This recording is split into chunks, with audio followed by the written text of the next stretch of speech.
I live on top of the hill. But every day I go down to the village to buy the food that I'm going to cook that night. Welcome to what's left of the Italian-American neighborhood in San Francisco. I'm Johnny, and this is my North Beach.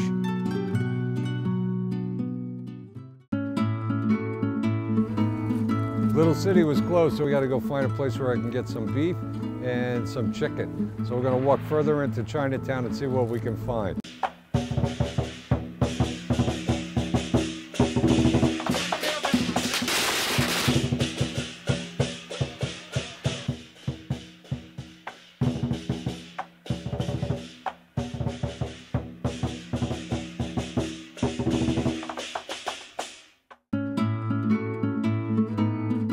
Before we start with today's recipe, I want to remind you about the first of my private, authentic, regional Italian dinners. You don't even have to go to Italy. We're going to do it in North Beach. The first one's on March 6th. We're going to do a Tuscan 4-course meal with special wine pairings from Tuscany at Balnecci. Go to Gianni.tv and you can check out all the details. Today we're going to be making a lasagna al forno. This is another Tuscan recipe and it's a little bit complicated, so hopefully I'm going to be able to walk you through it.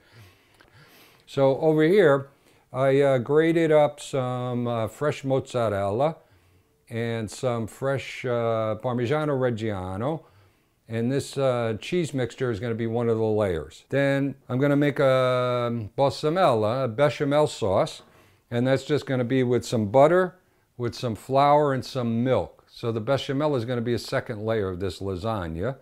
And then the third one is going to be a meat filling. Some chopped pork, chopped beef, and I was able to get a chicken breast. Also in this meat filling is going to be some prosciutto. Then we got over here some porcini. I got them soaking, rehydrating here in some hot water. And they're going to soften up so that I can chop these up and use them to flavor the meat filling. And then here's our odori that we're going to use. We got some parsley, we got a celery stalk, we got a carrot, we got a red onion, and some garlic. And over here, tomato paste from Italy. And then we're going to finish it. It's going to simmer in some red wine. So it's a very nice Chianti that I'm going to use for that. And then over here, we got some nice organic chicken broth. Okay, so we're going to start with the garlic. A little bit of ba-boom action, right? And ba-boom. And this is another one of those recipes where I'm going to start with a cold pan. It's not going to be hot olive oil. And we want everything uniform. And watch your fingers. Okay, so I'm just finishing chopping here the parsley a little bit, put it on the side. This is maybe about an ounce of porcini. They're nice and soft, pliable. Sometimes there might be some sand that settled to the bottom of that bowl. I'm going to be very careful and look at the bottom and leave some of the liquid down on the bottom of the bowl so any sand that's there won't go into the meat filling. Okay, so we're starting with a cold pan over here because I want all of these odori to come up to temperature at the same time. So I'm going to put this on high flame. I'm going to put a fair amount of olive oil in here. Oh, look at these beautiful colors. Carrot, garlic, porcini, and parsley. And we're just going to get this all in here. And the celery and the onion. You can hear that starting to sizzle now. And I'm starting to smell the aroma of all of these herbs and vegetables. And we're just going to let this, again, it's on a high flame. We're just going to let this pick up a little color. Wow, what a bouquet already. See, we're getting a little bit of the moisture coming out. See, everything's starting to change color a little bit. See how the onions are picking up a little darker purple hue. You can see that everything really is kind of reduced. Remember how much was in the bottom of the pan? Look how much it's come down. And we're starting to get a nice caramelization on there. So now what I'm going to do is I'm going to add the meats. So again, we got the pork, chopped pork. Just break it up a little bit, and I'll break it up more. The chopped beef. And then the chicken's isn't chopped, so we're going to have to deal with that after. So I'm just going to put it in here to cook. So you're just going to work it like this And I'm making a spot here so that these breasts are gonna also cook on the side here as we incorporate this meat with the vegetables. And we gotta get this pretty well caramelized. You know what, if you can get your butcher to chop the chicken breast for you, make it a little bit easier for you. But I had to get the whole breast, so that's why I'm doing it this way. So we're just gonna put this in here. But now what I gotta do is, I gotta put in some of the tomato paste. So I made a little spot here where I can put this in because we're building flavors here. So it's about a tablespoon. And I'm just gonna caramelize the tomato paste and a little bit of this oil. So I'm just toasting this a little bit. And you can see that it's starting to caramelize a little bit. See how the oil's changing that golden color? That's the tomato getting in there. And that's all you got to do. And then we're going to incorporate this in here. Look at that. Nice, beautiful color. And then we're just going to mix that in here. And that wasn't that much. It's just going to give a little bit of color. It was about maybe a tablespoon. If you see down on the bottom, I got some brown fronds building down here. So that's all flavor. See that? We don't want to lose that. So the first thing I'm going to do is deglaze this pan and put that right in. Here it's sizzling. It's picking up all of those brown bits on the bottom. And we're just going to, ooh, what an aroma. Burn the alcohol off it. We only want the wine flavor. Again, we're building layers of flavor here, complexity. Now we're going to put in the 2 cups of chicken broth. It's going to add a nice flavor to that. So look, you see it's soupy now. So we're going to let this simmer for a little bit. And then we're going to finish this off. But look at this. Oh my God. I can get a spoon and eat it right like it is. Okay, so we're going to let this simmer away. But remember the porcini, we soaked them in this water. So the porcini are flavorful. This water is very flavorful. We don't want to lose that. But remember I told you sometimes those porcini can be sandy. So I'm going slow, slow, slow to make sure. See the sand up there? You got to be careful. You don't want the sand to be in your soup. You want to leave it in the bowl. Okay, let's, while this is still simmering away, let's make the bechamel. So I got 6 tablespoons of butter here that I'm going to put in this pan. And we're going to melt those down. So you don't want this to take on any color, so be careful of your temperature. You don't want to be too hot. You just want to melt this butter. But you don't want to brown it. You don't want a noisette. You don't want a nutty flavor to this. You just want the butter melted. We got pretty good temperature on that, so I'm going to add the flour.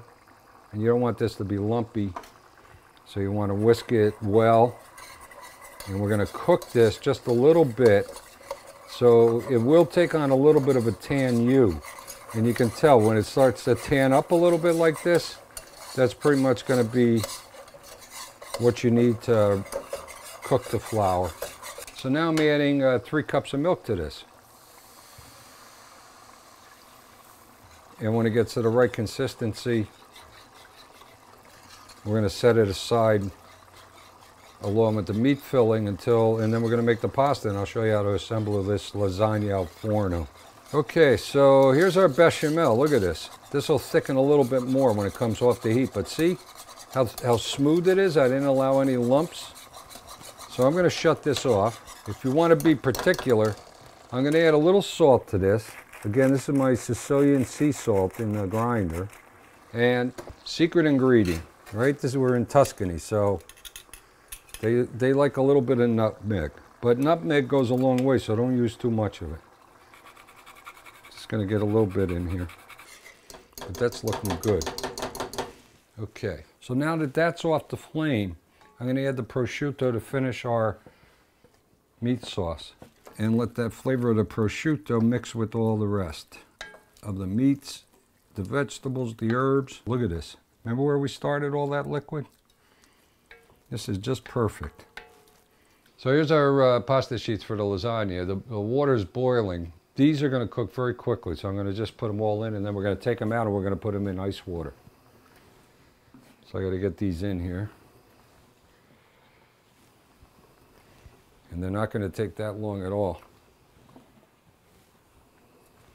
When they come to the surface, they're going to be done. So see now, already, they're coming up to the top. So I'm going to take these out in about 10-15 seconds.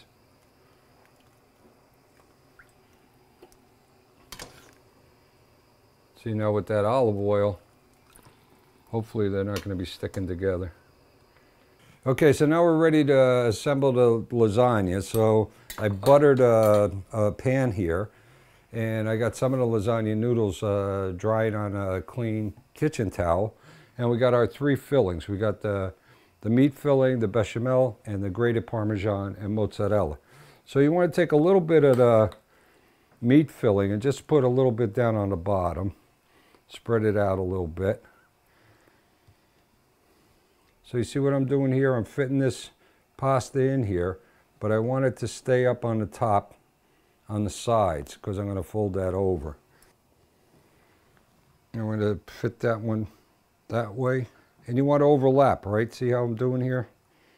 Okay, so we got the first layer in here. Now we're just going to spoon in some of the meat filling. Look at this. Oh, does this smell good. So now we're going to put another layer of pasta. Let's start with this one. And be careful when you pick them up.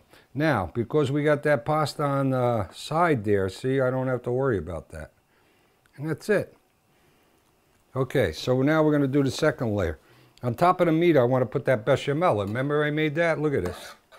See the consistency of that? We're just going to put that right on top here.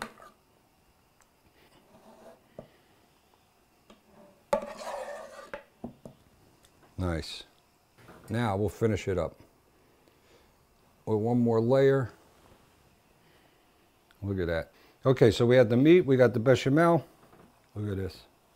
This is the mixture of mozzarella and Parmigiano.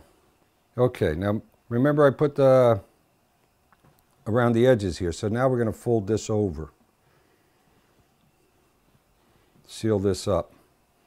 And now all I need is a piece of pasta to go there. Okay, so here's our lasagna. I'm just dotting the top with a little butter. We're going to put this in the oven at about 375 degrees for about 15 to 20 minutes until this top pasta gets a little bit crispy.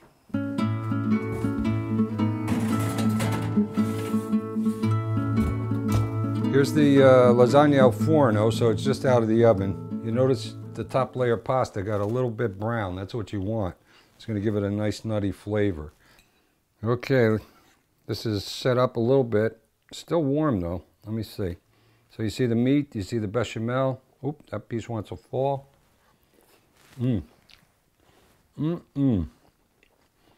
Unbelievable.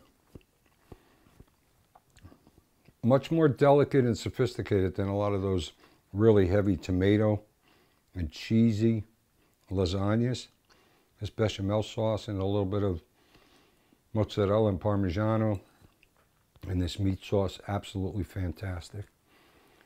And you get a little nutty flavor from this pasta up at the top. They got a little bit brown, a little crispy. Lasagna al forno.